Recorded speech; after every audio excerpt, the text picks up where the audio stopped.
नहीं, राम मंदिर का भी है और लोगों में खुशी है कि एक जो वायदा था वो पूरा हुआ है, क्योंकि बहुत सारे लोगों जिनको हमने सुना उनमें ये बात नज़र आई कि वो इस चीज़ से एक आश्वस्त से दिखते ज़रूर हैं और जो उनकी आस्था है तो ये कहीं ना कहीं है।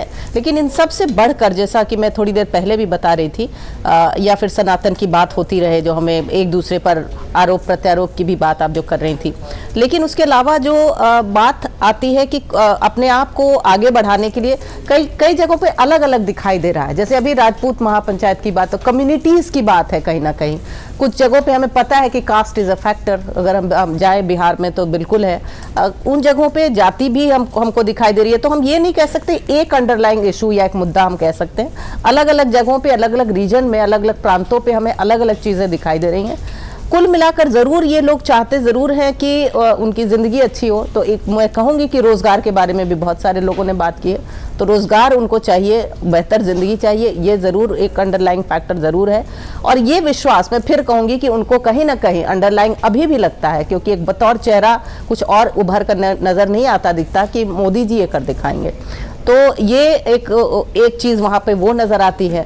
तो क्या किस तरह के नेता अलग अलग जगहों पे अपने आप को कितना आगे उठा पाए।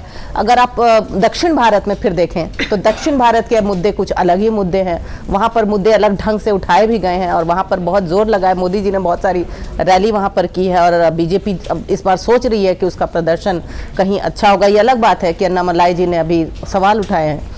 मेहनत काफ़ी की है, जैसा कि कोई कह रहा था कि अन्नामलाई जी जो है वो उनका नाम अब सब लोग जान गए हैं। तो इस तरह से अलग अलग नॉर्थ ईस्ट की हमने बात कर ही ली, तो अलग अलग जगहों पे मैं कहूँगी कि अलग अलग मुद्दे हैं। नारियों का जहाँ तक मुद्दा है तो हालांकि एड्रेस किया गया है, लेकिन नारी शक्ति जो है वो बहुत विश्वास करती है। अगर आप उनसे अक्रॉस द बोर्ड पूछें तो कहेंगे हाँ मोदी जी के लिए, लेकिन नारी शक्ति को ये भी चाहिए कि उनके लिए क्या क्या किया गया, क्या सुविधाएं हैं, सुरक्षा का क्या माहौल मिला या कितना मिला, ये सब है अभी भी मुद्दे। लेकिन एक मुद्दा कंसोलिडेट या दो चार मुद्दे हम नहीं कह सकते हैं कि हम इन्हीं को मुद्दा मान लें इस इलेक्शन का। मुझे लगता है ये अलग अलग जगह पर अलग अलग तरह से, अलग अलग राज्यों के अलग अलग मुद्दे हो सकते हैं। अगर आप ये वीडियो YouTube पर देख रहे हैं तो हमारे चैनल को सब्सक्राइब करें और बेल आइकन को दबाना ना भूलें। अगर आप Facebook पर ये वीडियो देख रहे हैं तो हमारे पेज को लाइक करें।